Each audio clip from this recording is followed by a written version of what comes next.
The Vampire Stream. The Vampire Stream. What up, Fight World? It's your boy Ego. This is the Vampire Stream.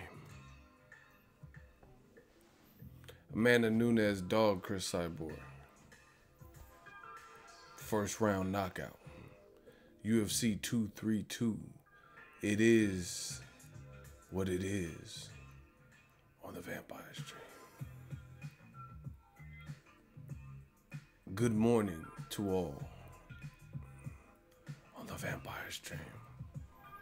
What up, Fight World? It's the kid. Yeah, man, Nunes, she got good striking. Boxing ability, clearly has power. Damn. She like broke Cyborg off. Cyborg, her game plan was foolish. She came at someone with better boxing ability and better striking, you know, in terms of shorter shots. She came at her guns blazing, and then when she was hurt, she just got more aggressive. Why do fighters do that? You know what I'm saying? I don't understand why fighters do that. It's like you can't just retaliate right then and there. You know what I'm saying? You have to get your wits about you and your senses back. Amanda Nunes got hands. I told people, you know. Ronda Rousey also had a dumb game plan. You took a year off after Holly Holm blasted you out of this world. You know, she was in a different world, like Kadeem Hardison, when she fought Holly Holm, took a year off and then come back and fight a striker on some stand-up shit. Ronda Rousey was gassed up into believing, Admo, man, you know, gassed up in believing that she was an all-around fighter. She was a judo artist. You know, just because you knock out Betch Correa or somebody like that, that was her, you know. These other, Amanda Nunes is no Betch Correa. The Vampire Stream. What's up with the fight world? It's almost 5 a.m. in Philly, and we up on this California time. Man, smash the like button. You know, I'm just doing a little quick Vampire Stream. John Jones, you know, hopefully everything's on the up and up with his drug testing, but he looked good. Because that Gustafsson first fight was tough for him. And, you know, coming off a long layoff, he made it look easy. The Vampire Stream.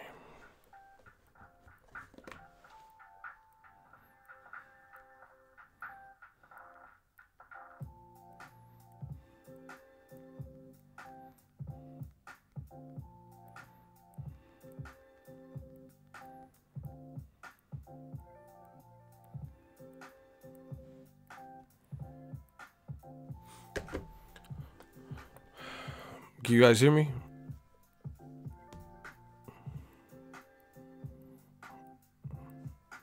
Much love, brother Ego. Damn, Amanda need to run it back with Chris. Great fight.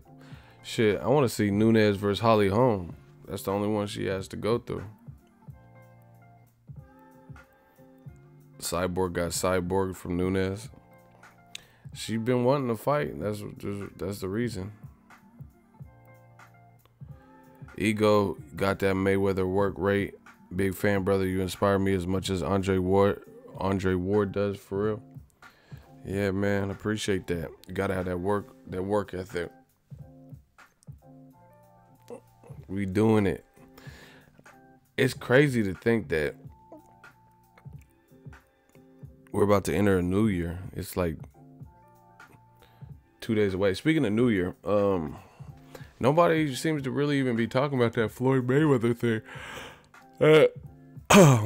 I don't even know if some people know he is actually fighting the guy again. Mayweather in Japan right now, doing this exhibition. You know, I'll probably check it out if I can find access to it. Why y'all always do that? Cyborg age finally caught up. Why y'all always attribute everything to age? Cyborg is 33. and she's not really taking much punishment because she was beating the shit out of people. Is that, I don't think the age was, because if you would have put her in there with any of them lesser chicks, she would have looked like she's been looking. I don't think age was what it was. I think it was poor game planning. You guys always do that. Like, oh, Golovkin, you know, when he starts looking like he's slipping, you just blame his age. I don't think his age is why he looked like that. He wasn't fighting anybody that could bring out these types of performances. Name someone Triple G fought prior to Kell Brook that you thought could have brought something out and showed, you know, showed that where he was at.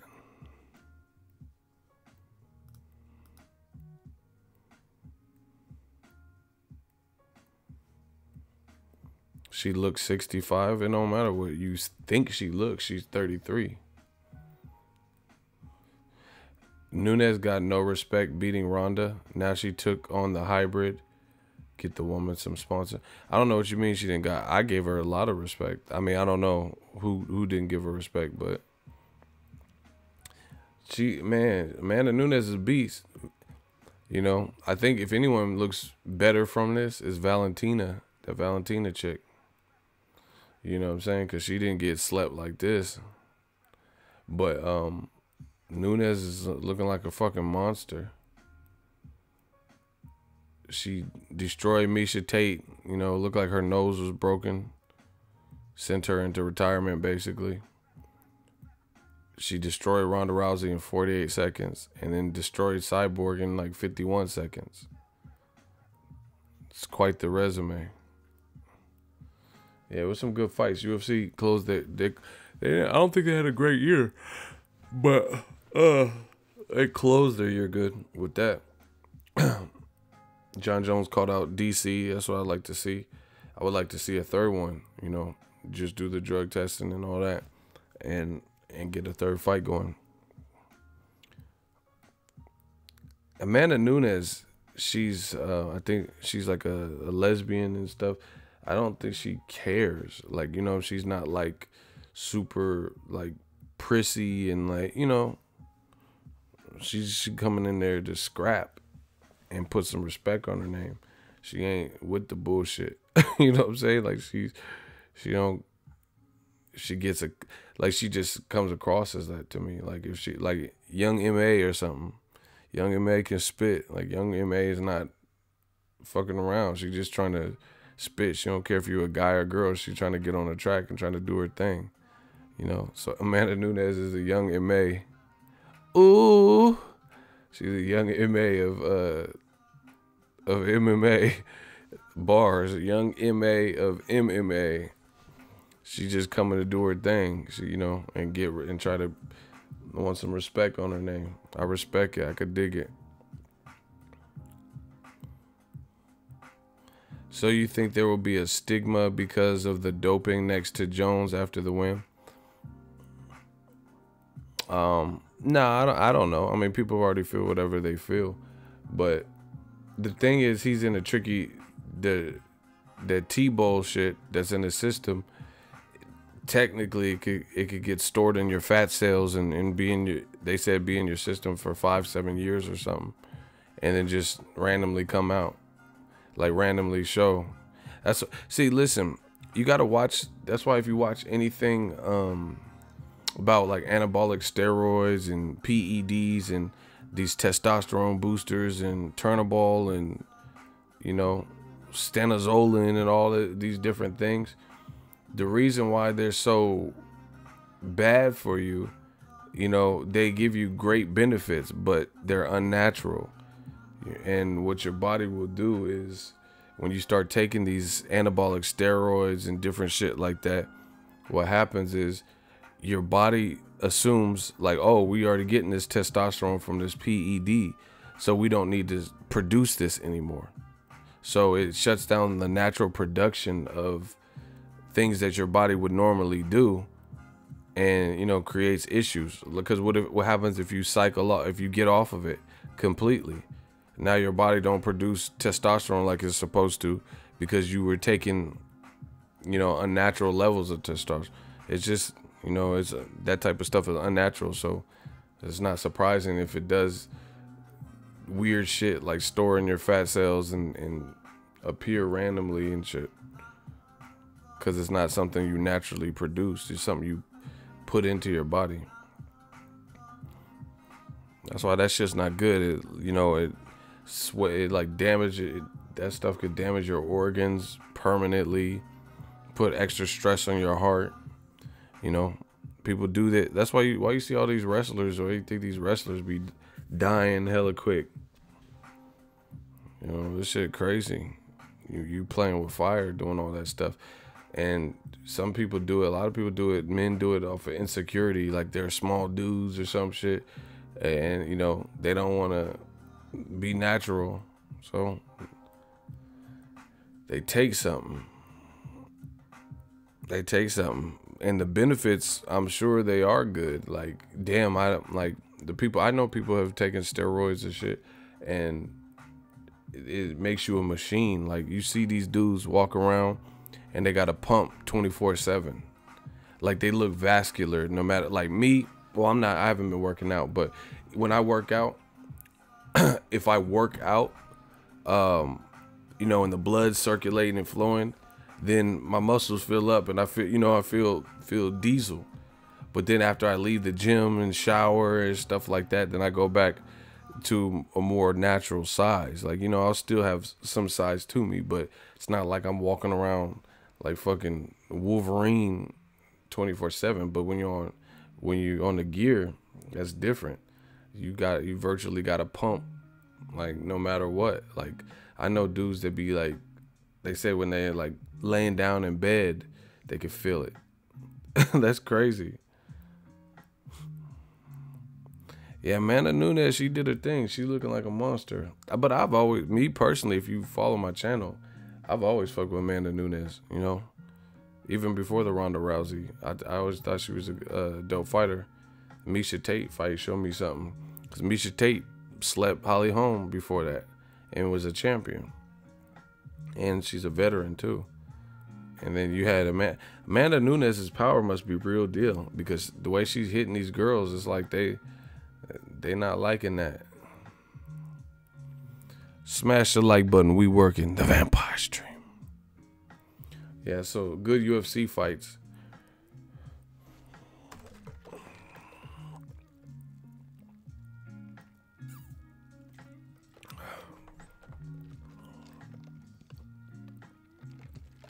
They need to start giving Nunes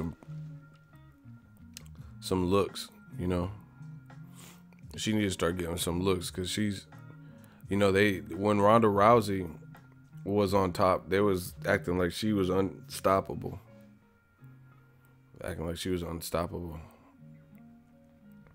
The vampire stream. And in other boxing news, Pacquiao looks in cool shape. Broner got arrested a couple days before Christmas, I think it was. That's a really interesting fight. You know, it's an interesting fight, because I do think Broner, size-wise and like his style of fight, I think he could make for a real good fight. My biggest thing is consistency. You know, I gotta go with Pacquiao in that department, and to me, consistency is huge. Like here's an example. Let's say you know two photographers, and one was better to you, like a sharper photographer. Their pictures were like super dope, but they weren't really like self-motivated, or they were unreliable. You get what I'm saying? Who would you hire for your wedding? Another photographer that you know and their work is really good, you know, or would you hire the one that's like blessed naturally and has like even sharper photos and greater photos, but you don't know what to expect from them? You don't know if they'll flake, you know, stuff like that.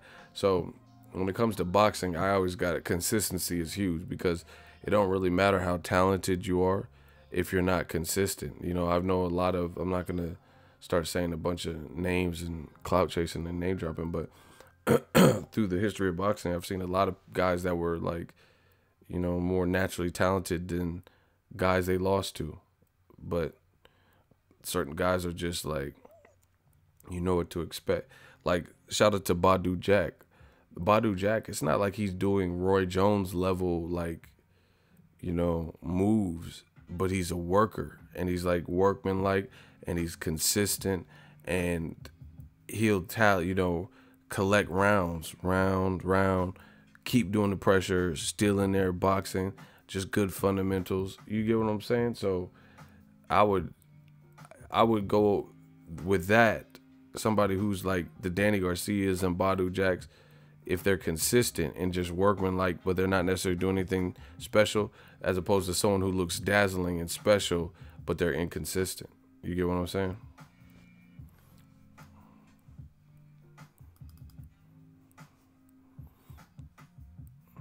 I hope they don't start Nunes can beat Mayweather shit. Nah, I don't think that. Listen, Ronda Rousey was a Caucasian female, and Floyd is a black man in America. So I think that alone was part of the reason why that created, you know. Amanda Nunes, she's from Brazil. She's not, I don't see that happen. I don't see him doing all that to boost her up. Good analogy, got to go with the consistent work. Yeah, that's how I've always been in boxing. And, you know, served me well, like in terms of assessing fights. Broner's cool, but like he's posted shit like going to CVS and, you know, joking around with cashiers and stuff like that. I can't pick that over a Hall of Famer unless, you know, I don't know.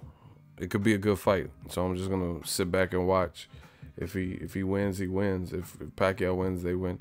Like this is the thing with me. It don't matter who wins, you know. I just wanted to watch it. I just want to see it. But, you know, Broner, like I said, I don't know. He just did that video where he's like, "Oh, this grape soda, this shit suck," or, you know, "Take this shit back." And they're like, "You don't have to make a scene." Like, I don't know.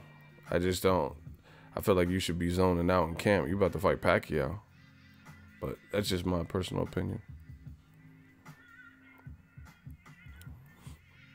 Yeah, man, you could be a genius. It's like Good Will Hunting.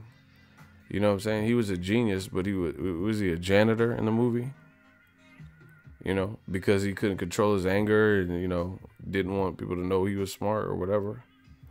So I don't think Dana White liked Amanda as his champion just to vibe. It's possible. I mean, Amanda Nunes walked out the cage and then she started talking to him, so maybe he warms up to her. You know, speaking of Dana White, he says, wait till y'all see what he's doing next.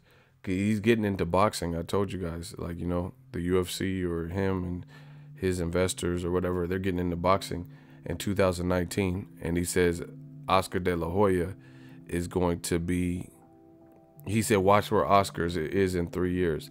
Listen, it's getting real lit in this world of boxing.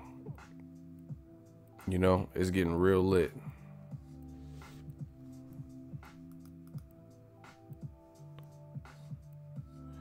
Hey, block Juzzy Hemp Farms. This motherfucker trying to sell weed on my page, bro. On a vampire stream. Nah, we don't do the soliciting.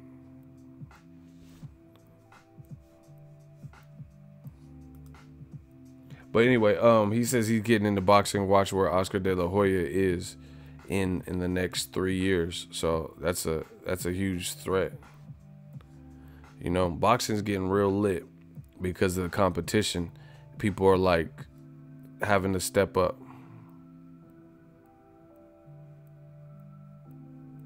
You know, competition makes you step up or go away. That's just what it is. If you're not being competitive in your industry and other people like start turning up the heat and you're the only one not doing it, then you become extinct. You gotta adapt. Like, for example, let's say there's an industry standard in Hollywood for, like, let's say a certain camera everybody's shooting high quality, and then you the only director, you know, who's still shooting on like VHS, and the quality looks like standard definition. Then how are you going to succeed when everybody's loving the increased quality and all that, and you the only one out there shooting in that bullshit?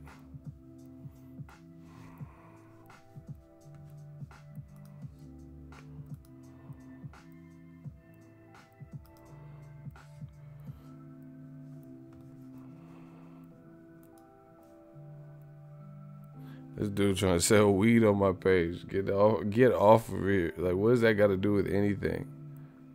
Hey, bro, you're not even like giving me a cut. You ain't finna sell no shit, bro. What? These dudes is crazy. You think you just go? Hell nah, bro. These dudes crazy. So you doing transactions on my page, and I don't get no cut of the profit. Hell no. Nah. Like YouTube, when I get a super chat, they take their cut. They get their cut. Hell no. Nah. If I do a super chat, I don't get if someone sends a $5, I don't get the full $5. You know, I get a majority of it, but these dudes think they doing transactions on it. Fuck that. Anyway, boxing's lit. Like I said, a competition that's gonna make or break people, and I still feel the same way. DAZN, they gotta show us what they about this next year. This next year is like, it's like one of those fights where it's like a guy's losing, and you need to show something. You need to change the momentum in the next round, because you don't want to keep having rounds like the previous rounds. That's what I feel for DAZN. I understand they're new, but you look at it, their biggest stars are under pressure. AJ and Canelo under pressure. Canelo, his pressure stems from getting all this money, and people want to see him fight someone adequate, because I don't believe the fielding numbers did what they were supposed to do. You know, DAZN, this is what happens. You get people with money, and they just throw out money, and they don't know enough about the business. And then, you know, you try to get certain people to like, look at who DAZN reached out to for this new adventure for boxing venture, whatever you want to call it. They reached out to Eddie Hearns, who he hasn't made his name in America yet, you know, in terms of having a stable and stuff. And Wonderboy, another company. This is an American company, but they don't have an American stable. Canelo don't really speak English.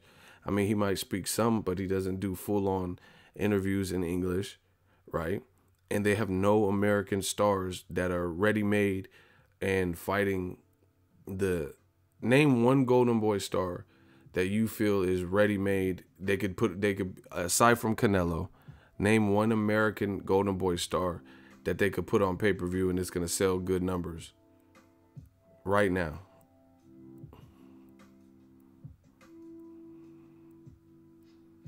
Name one.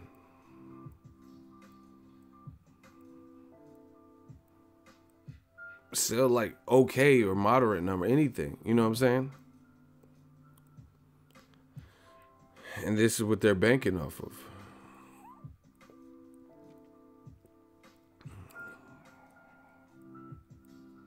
So, you know, that is already a little bit questionable.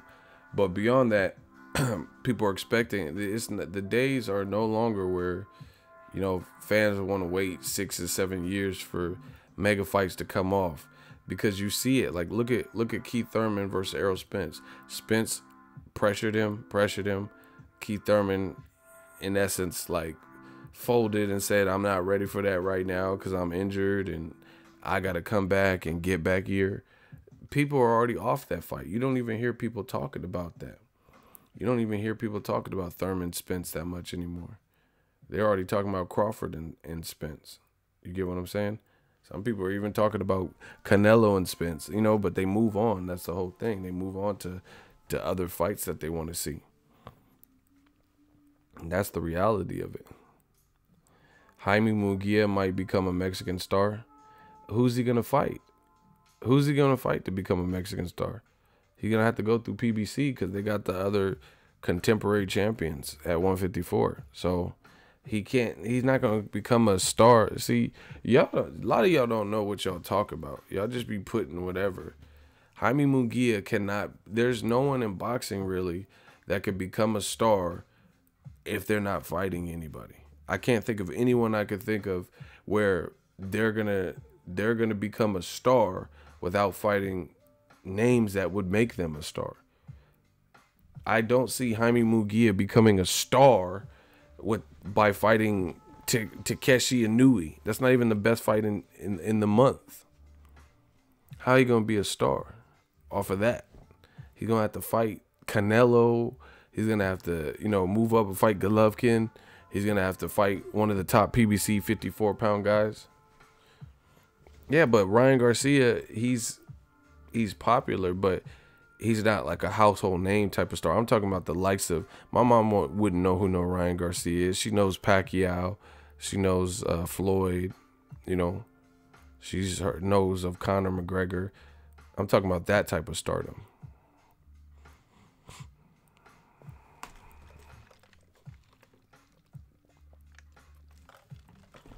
I'm talking about world, like, star. You got, like, even Conor McGregor. He knocked out somebody that gave him a lot of respect, and he did it in 13 seconds, Jose Aldo. So that's like a star-making type of performance because he took someone who hadn't lost in 8 years, who was wildly respected, and, he brutally knocked him out in 13 seconds. Plus, he has the mouthpiece and the charisma to do that. Jaime Munguia, again, I don't think he speaks English. It's not like he's this charismatic person that everyone, relates to. So I'm talking about worldwide stardom. Saddam Ali is Golden Boy's best welterweight. No, they got a couple other, like my dude Rashidi Ellis is nice with it, but he hasn't had no opportunity, and Golden Boy ain't really put him in the type of fights that would really grow his brand. A lot of you guys don't even know Speedy Ellis. You don't know he's nice with it because you haven't really seen. He's been fighting on Facebook and shit. Golden Boy really has Canelo and Ryan Garcia, but like I said, Ryan Garcia, he's not selling out like large Madison Square Gardens and stuff because he needs a contemporary. And that's right. Like, I don't think they should. I'm not saying that they should rush Ryan Garcia and just put him in like crazy fights right now. They got to develop him, but that's what it is. That's where he's at. But DAZN, they're going to have to appeal to Americans. Like, I don't understand why people don't understand what I'm saying. What I'm saying makes perfect sense. Your market that you're trying to make money in is America. You got to appeal to Americans. That's really how it goes. Crawford wants all the smoke. Errol and Tank Davis. LOL. But this is nothing new to me. I told you Terrence Crawford is not fucking around. He wanted to smoke with a reporter. There's a reporter with Ring TV, and he went in on him too. I'm telling you, this dude Crawford is wired different. He's that competitive. Say I didn't make no video. I might make a video about it. But this dude Crawford Crawford told the reporter to fight him. That's what I'm saying. He's not the same as that man told a reporter to fight him. He's not playing. I'm trying to tell y'all.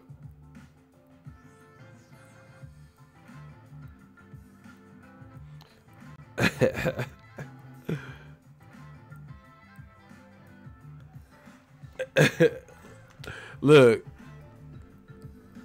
this is Mike Coppinger with Ring TV. He tweeted this: I think Crawford is an excellent fighter, but yes, he's yet to face an elite opponent. Hopefully that changes soon now that he's at 147. and watch what Crawford put. This dude Crawford, I'm telling you, he's not the same. Like, this is what Crawford, he seen the tweet and he responded on his verified account.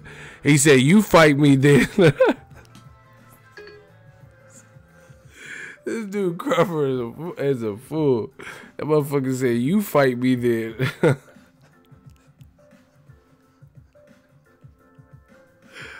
Hey, this dude Crawford is a maniac. He said Crawford ain't fought no one elite. He said, "You fight me then." Hold on. This dude Crawford a fool. That's that Omaha right there. He said, "You fight me then." Oh my God. My bad. He said, "Why the does that bring up Siri if you say that?" "You fight me then instead of hanging on my nuts when you see me. You can't beat nobody I fought, but you always try to talk slick." Hey, this dude is a fool, bro. He said, "You fight me then." This motherfucker Crawford tried to get smoked with the reporters. Hey, bro. This dude. This dude. And see, I like Crawford because he's like, he good and he knows he's good and he's super competitive and he's petty. I like that. I like how he's petty. I think you kind of need that like edge. Like what I mean by petty is this: like Jose Benavidez talks shit, and then weeks after he already knocked out Jose Benavidez, he posted a picture of Jose Benavidez at the airport with like a jacket over his face. And he was like, "Damn, I thought I was all bark, no bite. Like, you already won. You know what I'm saying? Like, you already beat him and you still taunting him." Or when he beat Derry Jean and they asked him, they said they was looking for me. "Did you get what you was looking for?" That's what I'm saying. He's a dog like that. That man trying to fight reporters now. He said, "Fuck it."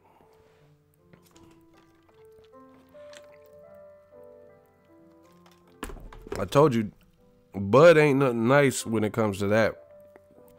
That man said, "You fight me then." That shit crazy. That's what I'm saying. It's Smoke City out here. Smoke City. Everybody, Smoke Boulevard. Everybody, the work is for everybody, I guess, you know. I don't know, man. Crawford and Spence are the best at 47 to me. I think those are the guys to beat. Awesome fighters. We'll see how it plays out. But, yeah, they'll definitely bring the best out of each other. Spence and Crawford bring the best out of each other because they're both similar in terms of competitive. Like, Spence really believes he'll stop Crawford. And Crawford is really like, "You sick in the head," you know? It's so much of it's like Ken and Ryu. That's just so you know where this comes from. Spence and Crawford are like Ken and Ryu on Street Fighter. It's like they got the same, you know, the same energy, same move. Like Ken and Ryu, they look different, you know. There's certain differences. You know, one person has the orange or red gi, the one has the white, but they have same like attributes. Same delivery, same competitiveness.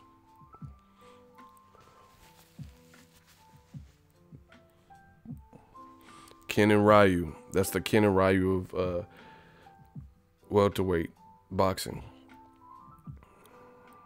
Very similar, like in terms of they don't fight alike, but their style of like their approach to the game, I guess you could say. They're both throwback fighters, you know. I respect them. I respect both of them. Let's get it. We the gang. Make sure y'all smash the like button for the Vampire Stream. Oh yeah, we working. But yeah, Crawford and Tank got into it. I did a video about it. Check it. I like all these dudes, man. Tank's my guy. You know. I like it. This is there. I'm just reporting on what's going on, you know. This is between them. But Tank got a good fight on his hands with Abner Mares. You know, Spence got one. Crawford might fight Amir Khan or something. Eesh.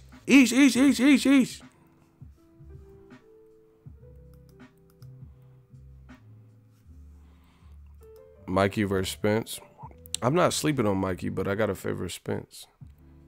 You know, I have my reason. Like, weight classes exist for a reason, and like, see, if Mikey was going up to fight, you know, a middle of the road guy, then he might be favored to win. But I gotta go with Spence. He's not fighting no middle of the road. You fighting. I just told you. I think Crawford and Spence are the top guys at the division, and you taking no tune-ups. I just don't know how that's gonna work necessarily in your favor. You know, because I don't know what Mikey says he sees. Like I said, maybe he proves everybody wrong, but I don't know what he's saying he's seeing in Spence, because from what I see from Spence, not only is he a big welterweight, people talk about that, how big he is and shit like that. That's cool, but he's technically gifted. Like, he's technical and fundamental, and he has experience. Like, people keep sleeping. They act like he's just like some robot, rock'em sock'em robot. That's not how he fights. He don't fight like a Ruslan or John Molina or some shit. This dude got skill on top of Olympic experience. Whether you medal or not, you still went there. You still made it. You still got there. Like, you know, and he has momentum, beating Kell Brook and destroying Peterson, a guy who's not. Peterson, who's destroyed Peterson? Matisse? Not really many people. Victor Ortiz knocked him down twice, and Lamont Peterson fought down to a draw. You know, Amir Khan lost to him. You know, it was a little bit controversial with the point deductions, but he still lost as it sits. David Avanesian, all these dudes, you know, they're Felix Diaz. These are all competitive fights. Spence went in there and murderized the man. Like, it made it look like different. You know, and this is two guys that fought back in the, you know, days in Colorado, Olympic training centers and shit. So they were familiar with each other. And then this dude, he had Danny Garcia fight. He arguably lost to Peterson to some people, you know. And then this man Spence, they just go in there and just body, like, because even they have experience working with each other and sparring each other. You've seen what experience looked like with Danny Jacobs, who was a hell of a fighter, versus Sergey Derevyanchenko. They sparred a lot of rounds together, and they knew each other, and that was evident based on the competitiveness of the fight.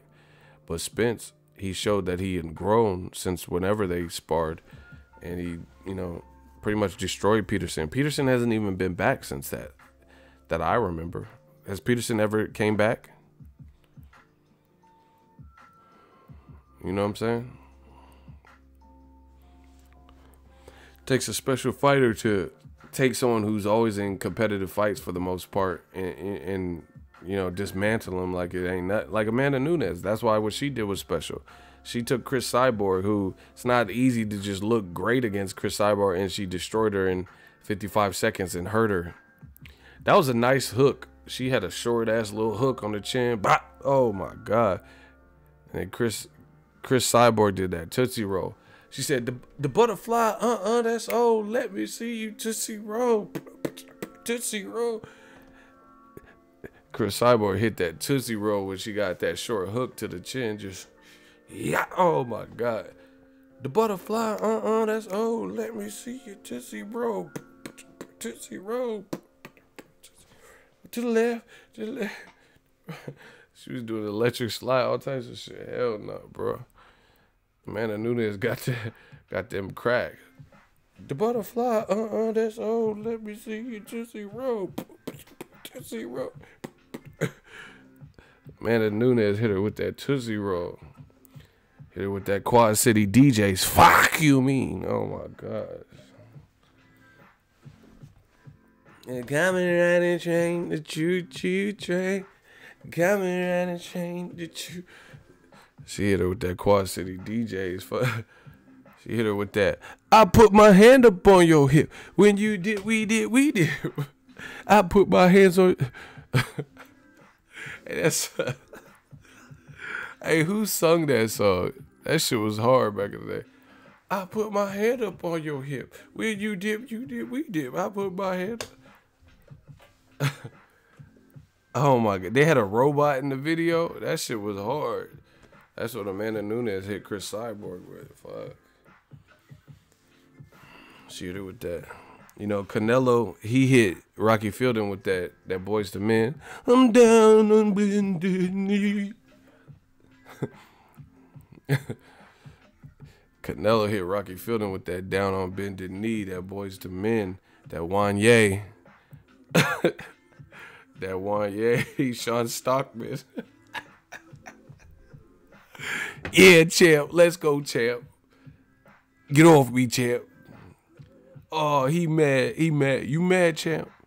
He said them 69 boys, that skating move. Yeah, that roller rink. Shit. Hey, out here in Fairfield, shout out to North Texas, Fairfield, we used to have this skating rink. That shit used to go ham. There'd be like fights every week. That was the real roll bounce. You better roll and bounce for you. You get slept at the, they have fights every week. That shit was crazy.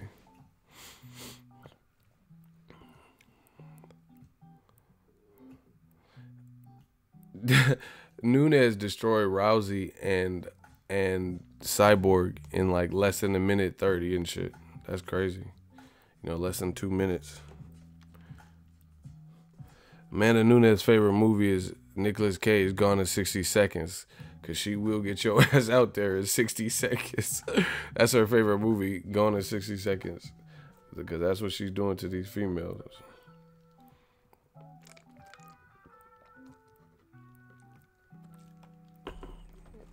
Rocky Fielding was trying to play it off, too. He was doing that Colin Kaepernick shit. And he tried to play it off like he wasn't hurt. Oh, yeah, I'm doing this for Cap. Yeah, taking the knee and shit. All right, Cap. I see you. Like, these Canelo body shots fucking hurt, bruh. Canelo fucking your body up. Canelo was fighting like if he lost, that 365 million was out the window. He was that man Canelo came out mean as fuck. He's like, I don't get paid by the hour.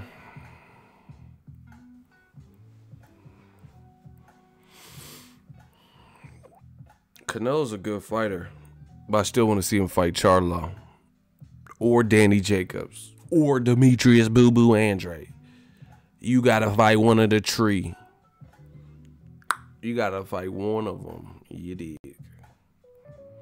But yeah, boxing's in a good spot, man. The other thing with Dana White saying that to De La Hoya, he said, watch where De La Hoya is in 3 years. I'm coming to boxing. He's like, you know how I do. Check this. I think this is a game changer. I think Dana White might fuck with Al Heyman. Listen. Mark my words. Mark my words. Listen. Mark these words. If Dana White does get in the world of boxing and somehow does it through working with Al Heyman, who's only an advisor, it's about to get ugly. Super ugly. It's going to be ugly. Because you got to think of it. Dana White don't got fighters. He don't got boxers. So if he starts working with Al Heyman's fighters and like promoting the events, because Al Heyman can't promote, it's a conflict of interest, Muhammad Ali Act and shit. But if he starts working like Danny Garcia, Adrian Granados, and then it's put on by the powers that be from the UFC, that's going to be ugly for these other promoters like DAZN and shit. Because how can you stop that? And Dana White might not have firsthand boxing like business experience, but he has experience in a similar combat fighting sport. The UFC does a really good job of promotion. Like if you look at on-screen graphics and UFC embedded, all that shit is dope. All that shit is dope. The little trailers, like when Brock Lesnar was coming back, and they made a little teaser trailer. That should be dope with the UFC. Billy Joe Saunders beats Canelo. He need to get back in shape to fuck with Canelo, because he didn't look like he was in good shape. He looked like out of shape, and it's like he fought at cruiserweight or some shit. But anyway, he might be able to, but it's not a give me for sure. Canelo might tax him up, because Billy Joe Saunders has a slickness, but he doesn't have an American style. Canelo has like more of an American style, more of like an African American style, like where he's like counter punching, athletic, rhythmic, you know, fast hand. That might not work well with Billy Joe Saunders' style, you know.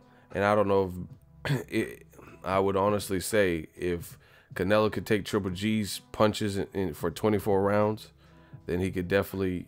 I know styles make fights, but I think he could take Billy Joe Saunders' power. So I don't know if Billy Joe would warrant enough respect. David Lemieux, he's different because he's like slow all around. He's just a big puncher. Canelo has fast hands. He has slow feet, but he has fast hands. So, you know, put it this way. Is Billy Joe Saunders slicker than Erislandy Lara? Does anyone think that? That he's slicker? Like he has more natural slickness than Erislandy Lara. You know, and Canelo was finding his spots versus Lara in the back half of that fight. So he's not slicker than Lara, you know. So I just feel like at some point Canelo is gonna try to, you know, cut the ring off. And see, Canelo, he looked good at that weight. I'm trying to tell you, he looked good at 168. I'm not saying, obviously he didn't fight nobody, you know, that was much of a threat. But I'm just saying he's looking more and more comfortable in the 160 plus pound, you know, in the 160 range.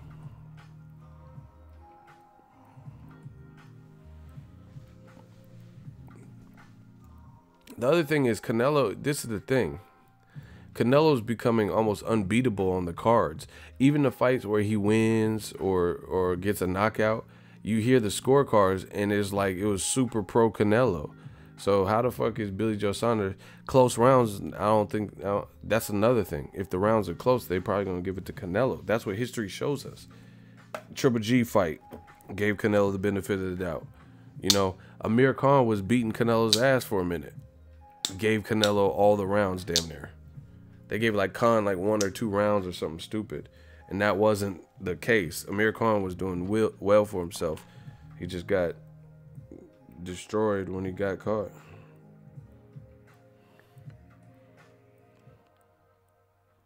I'm not on syrup and lean and shit. This shout out to Mucinex. I know a lot of y'all like to start rumors. Here you go, he's off that lean.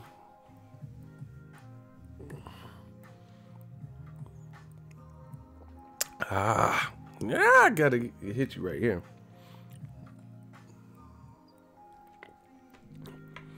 Jacobs has no chin. Then why didn't Triple G stop him?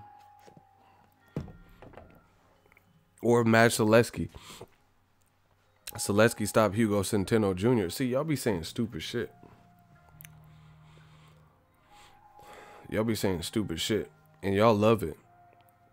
But you should probably just do that on them other channels. Where they let that shit slide. You saying he has no chin, but Triple G didn't. He knocked him down, so you don't have a chin if you've ever been knocked down. Now you in the hot seat because that was stupid. You said he knocked him down, right? So if you get knocked down, you don't have a chin. That's what you're trying to say. Didn't Moore knock him down too? But did they stop him? Well, who cares? You naming a bunch of knockdowns. And Moore got destroyed in the rematch. Truth be told. And he got destroyed in the first fight. Who cares? What does it have to do? Sergio Moore just block this dude. Block Osmo. I'm trying to have a real conversation and he just keeps saying Sergio Moore knocked him down. Get rid of him. Almost, yeah, you almost had a chance to be in here. Just get rid of him. Thank you. What does getting knocked down have? So Evander Holyfield don't have a chin because James Toney stopped him. James Toney wasn't even a career heavyweight and stopped him. So he don't have a chin? That's what see, that's what I'm saying. These dudes, Pacquiao ain't got no chin. Cause he got knocked the fuck out. Margarito ain't got no chin. Cause Shane Mosley, he talking about fucking knockdowns. When people with chins got Roberto Duran got hit so fucking hard by Tommy Hearns. His shit wasn't even fun. That man fell through the ropes and landed in Panama and shit. But Roberto Duran don't got no chin. These are actual knockouts. He's talking about so got knocked down.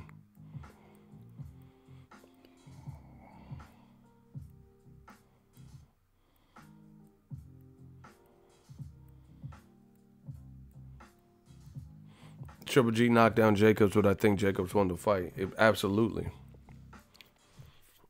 I think he's referring to the Dimitri Perot fight, but he didn't say Dimitri Perot. And we don't know if Danny Jacobs had cancer at that point. So it's really, you know, who cares? And Dimitri Perot is a good fighter. You know, if you keep wanting to back him up, then you'll be in the hot seat next. You talking about, I think he's referring. He didn't even say nothing about Perot. Who cares, though? He's a good fighter. Y'all run around with the same lame bullshit. Talking about, oh, so-and-so ain't got no chin. Like, if you getting touched by people, like, some of these people, they think having a chin is like, you ever been hurt, then you don't have a chin type shit. That's not what having a chin. Nobody is like set up to take blunt force trauma and be okay with it. Some people, you know, whatever there is in their genetics or whatever, they can take a bigger shot, but that's not how the average person is. Like, most of the people are set up where you're supposed to. That's what, like you could just get hit by a car and then you don't have a concussion, or you get hit in football and you don't have a concussion because your brain is not set up for that. You know, your body's not set up for blunt force trauma. You know, people are like, oh, Bradley doesn't have a chin. Ruslan hurt him. That's what's supposed to happen, you dumb motherfuckers. You're supposed to get hurt by a Russian puncher who hurts everybody. That's what's supposed to happen if he lands. It shows that Bradley actually has a chin, that he even made it through the fight after being badly hurt. Dimitri Perot, he got some kind of injury, like a back injury or something, so he was forced to retire. Or I don't know if it was an injury or like a disease or something that happened, but it kind of crippled him or something where he couldn't compete anymore. Provodnikov retired after the John Molina Jr. fight. After he lost to him, he retired. Yeah, smash the like button. Yeah, having a chin is not the ability to never be hurt, you know. Because even the guys that have a chin, trust me, that shit hurts. Even though they can walk through it, and, you know, like Ruslan Provodnikov, I promise you that don't feel good. You know, the shit he's walking through. Chris Cyborg, man, she got destroyed. Not only did she not win, she got destroyed out there.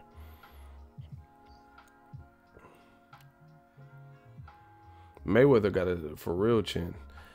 Look at what Maidana did to Broner, and then look at and Broner got a chin. You know what I'm saying? But Maidana landed in Floyd's face like this, flush, and Floyd just like bounced and shook it off. Khan has a weak chin. See, the difference with Khan, the reason people say Amir Khan has a weak chin is he's getting hurt by perhaps people that other people in his division wouldn't be getting hurt with. Like, can you picture Julio Diaz knocking out Errol Spence, knocking him down? Samuel Vargas fought Errol Spence and definitely didn't knock him down. You know what I'm saying? Khan got knocked out cold by Canelo.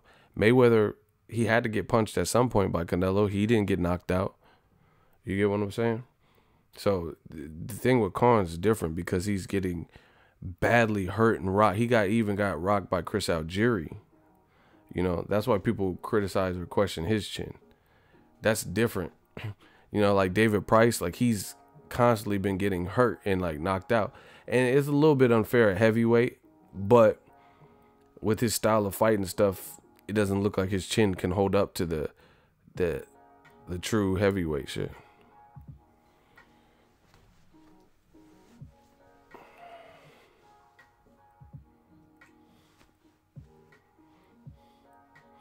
A chin is like an airbag, saves you and good to have, but you shouldn't force to use it. That's a good analogy. I like it. Khan should retire.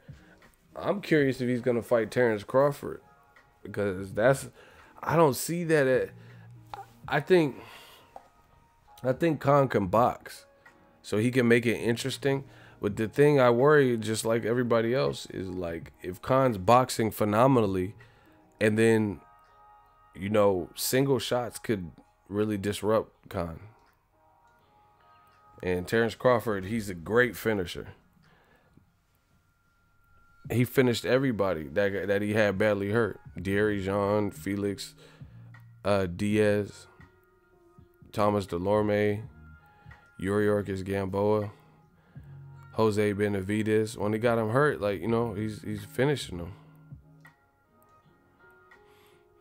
Me personally, I actually would prefer that Terrence Crawford versus Kell Brook over Amir Khan. I would prefer Kell Brook versus Amir Khan just because they're supposed to have been fighting, and I think their recent careers, ups and downs, have more mirrored. Terrence Crawford's on this level. You know, he hasn't took a loss. His momentum's through the roof, etc. But it is what it is. Anyway, I gave my hour. The Vampire Stream. I'm about to get out of here. I think I might go watch Bird Box. Holla at the boy. We working. Bird Box is a good flick. Thumbs up. The Vampire Stream. Damn, it's crazy. It's the end of the year, bro. This is really about to be January. This shit is about to be January 2019. Let's get it.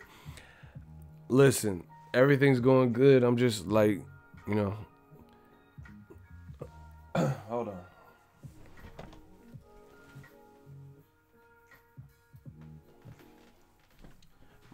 Look, I got my new iPad case. This shit is dope. See the new iPad? I haven't really been using my iPad much because I didn't have the case. Do you get what I'm saying? But it finally came. It was on like back order. Look, we working. We working. But this case is dope. Look. Look, Ma, we on TV.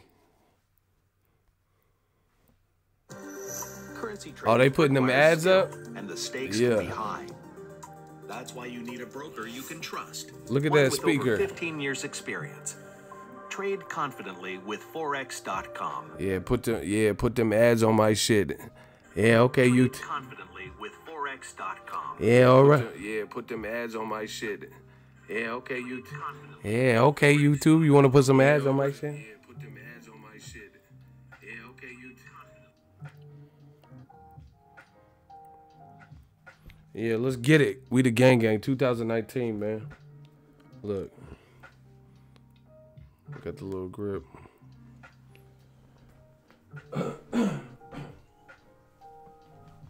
Hey, we gripped up, man. We gripped up. Anyway, we got some new gear for the channel. I can't wait to use it. It hasn't come yet, but it's coming. So we're going to increase the quality and, you know, just what we doing. Take it to the next level. Shout out to 2019. Oh, my gosh. I'm so ready. Like I said, I'm just taking it easy right now. But 2019, we got some good fights. Boxing is back in a major way. It's not like it ever left, but we definitely back. We definitely back. Because this is already jumping turn of the year. We got Tank fighting first week of February. You got Jose Uzcategui, Caleb Plant fighting for a title. Rigondeaux is supposed to be on that card. Joey Spencer is going to be on that card. You got Keith Thurman making his return.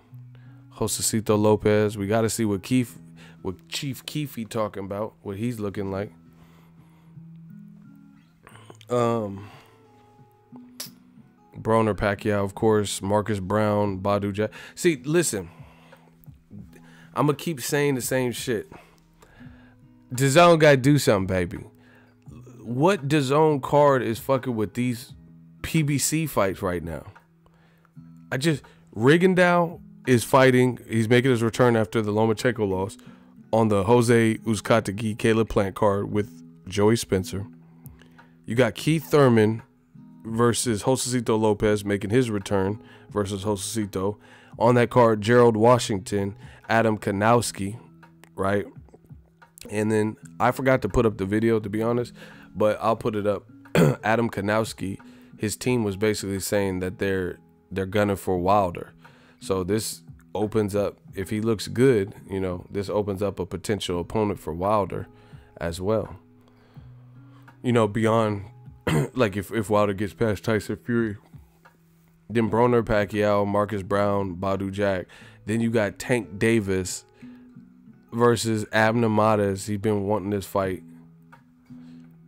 Lamont Peterson versus Sergey Lipinets. You know, I'm just talking about the first 2 months. When is the Peterson-Lipinets fight? I forgot.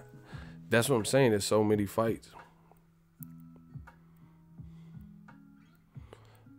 Caleb Plant's my dude. He's been waiting for this moment. He's slick too. But Uzcategui's dangerous for sure. You know, it's just like, what? Al Heyman is so far is dominating the first couple of months, the first half of 2019. March 24th, and then the week before that, he has Errol Spence versus Mikey Garcia. I mean, this is insane. This is insane.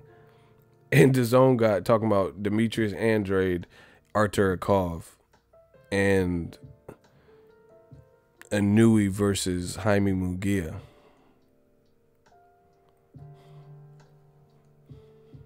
Ego Al is killing it for real. Us boxing fans, he's giving us great fights. He is bringing boxing back to what the casuals would say. You going to Dallas, Ego? I'm going to that fight. Whatever the fans want, I'm with it. Wherever the fans want me to go. Oh, yeah, and then also in the first couple of months, it's supposed to be James DeGale versus Chris Eubank with ITV. And then speaking of ITV, ITV4 is showing Broner Pacquiao and Jose Uzcategui, Caleb Plant in the UK for free. That's insane, bro. That's insane. DAZN is charging. They're coming to a new market, charging people $10 a month, you know, and they're charging them $10 a month for Artur Akov and Andrade title defense. You know, Chris Algieri versus Danny Gonzalez. I don't even know who that is. I know Chris Algieri, but I don't know Danny Gonzalez. You know, like I said, stable-wise, Heyman, and then it's Top Rank. Top Rank got some fighters I'm really checking for. Teofimo Lopez, he's quickly becoming like a fan favorite and must-see TV. You know, he hasn't got to the upper echelon names, but he's fighting. See, like Top Rank, like here, I'm just being real. Top Rank got Oscar Valdez coming back, Teofimo Lopez coming back, and I'm not sure about Oscar. I think Oscar too, but Teofimo is going to be on the Kovalev, Alida, Alvarez card. That's a Top Rank ESPN card. I'm more interested in that than I am Andrade versus Artur Akov or Chris Algieri, Danny Gonzalez, or Jaime Munguia and Inouye. I mean, who's not more interested? Because I want to see where Kovalev's at. This guy just beat you by stoppage. So, and Kovalev's with Buddy McGurk now as his trainer.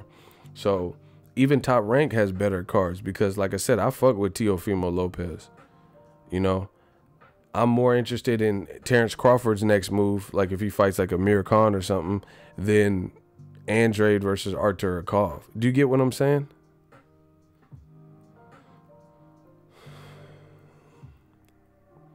I don't know if PBC can stay with Showtime long. What are you talking about, though? Why can't they stay? What are you talking about? See, this one, bro. Fans should be fans. That's all I'm gonna say. I just seen Steven Espinoza. I literally just shook his hand at the Charlo fight. So, you know, within a week. Y'all fans be talking some internet shit. Like what? I just taught, like, you know, seen the man, dapped him up when I seen him. And you talking about, I don't know if they could be with him long. Based on what? What are you talking about? What's up your audience? What are you talking about? How are you gonna say it can't? I don't know if they could be with Showtime long, and they did a 4-year contract. What is long? What are you talking about? Like I said, fans should be fans. If you're not in the know, you know, you don't like be at the fights, be in the situation, talk to the people, it's just like keep it as that. But I don't get what you're saying. Showtime, how is that not making a long-term commitment by doing a 4-year contract with PBC? How is that not showing their diligence to, or allegiance or whatever, to boxing? I just don't get it. Where are you guys getting this stuff? That's what I'm saying. Y'all be listening to whoever, writers or other YouTubers, and it's like some of the guys y'all be listening to, I never see them at the fights. They're not in, you know, either they can't afford and travel or they don't get credential. I don't see them. So it's like, where are you getting this information from? I really want to know this.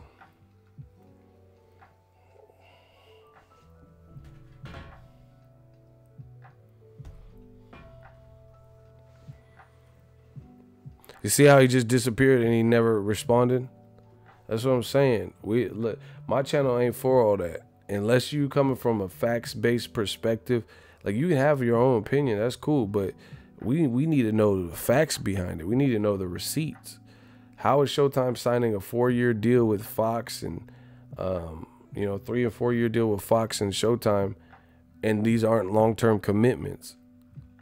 Why didn't they just do 1 year then if they didn't think that boxing was going to be lucrative? It's because you guys are listening to whoever you're listening to, and they're feeding you their own agenda, and you just try to run back and because they raise doubts, now you're trying to have the same doubts.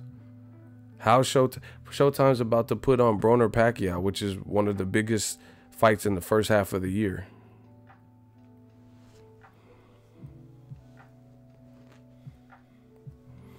It isn't the opinion ego questions. It's the bullshit you post back in the opinion's voice. That's what I'm saying, bro. Like, I just want to know where it's coming. Like, what makes you think that Showtime is getting out of the boxing business? Like, what indicators do you have? That's all I'm asking. Because I understand that's what Eddie Hearns wants and says, but where's the evidence of that? See, that's what I'm saying. Everybody wants to be like New Media, because I predict, anybody who watched my channel knows I predicted the downfall of HBO boxing. I seen it a mile away when nobody was talking about it. I told you this is not a good look. Oh, budget cuts, this is not good. Oh, this is not. And it's like now people want to do that type of stuff and like take these plunges and take these guesses to be right or something, but they're not the same indicator. I don't just say things arbitrarily. I would never just say HBO boxing is on the B side or the downslide unless I felt that. But it's like people are saying this about Showtime, but it's, what are you basing this off of? You see how he just disappeared and just never to be heard from again? Jew Pitts or whatever his name was. He just disappeared. So he let people, he wants to speculate that Showtime kind of is getting out of the boxing business or won't be with PBC for the foreseeable future. And then when I called him on it, he's not here anymore. or he's here and he's hiding. I'm out. Holla at the kid. The Vampire Stream. It's about to be a new year, new media, new changes.